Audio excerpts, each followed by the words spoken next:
Lamar Jackson's 2019 campaign was nothing short of remarkable. I've been an advocate for Jackson in fantasy leagues since the end of 2018, and even I was completely floored by his insane fantasy production. In 2019, Jackson scored 75 more points than the number 2 fantasy quarterback, Dak Prescott.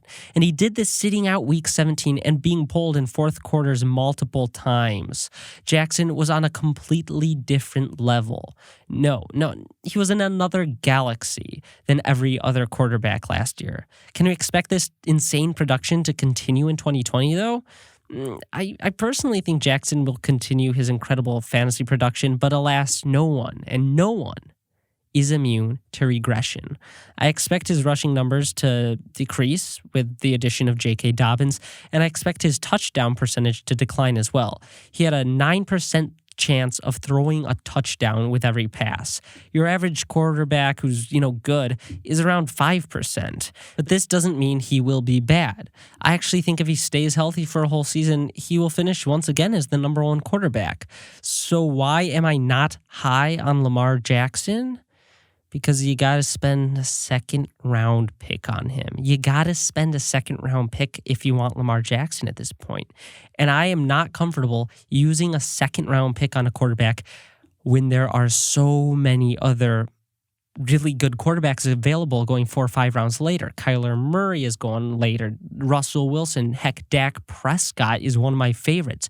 They're all going 4 or 5 rounds later. I cannot draft Lamar Jackson as early as he's going. I can't do it. If you can, great. But I'm not you. I'm drafting a running back in the second round. And if you're wanting my advice, which I kind of assume you are if you're watching this, please draft a running back in the second round, not Lamar Jackson. If you want to find one of the best values of the 2020 season, look no further than Marquise Brown. Brown is currently being drafted at the end of the 6th round, sometimes the 7th. And look at the ADP boards. He's the last quality wide receiver being drafted besides Julian Edelman, and he's arguably the best rookie wide receiver from last year. It makes no sense. Given the team situations, it makes no sense that he's going almost 2 whole rounds later than Terry McLaurin, who I love, and T.Y. Hilton. It makes no sense. Brown, he has elite speed and incredible route running skills. He's on one of the best young offenses in the NFL, and I believe that Lamar Jackson will be throwing a lot more this season than he did last year. And with Hayden Hurst gone, Brown could see a huge target jump and be a top 12 wide receiver.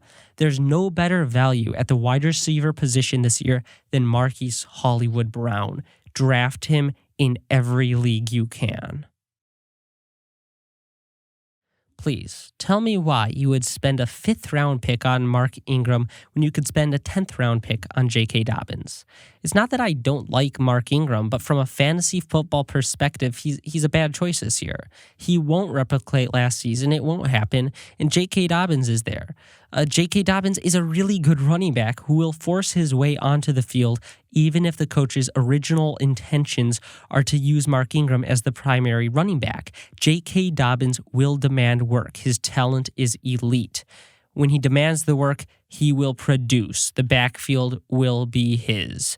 Now, it may not happen in week 1. It may not happen in week 4, week 6, week 10.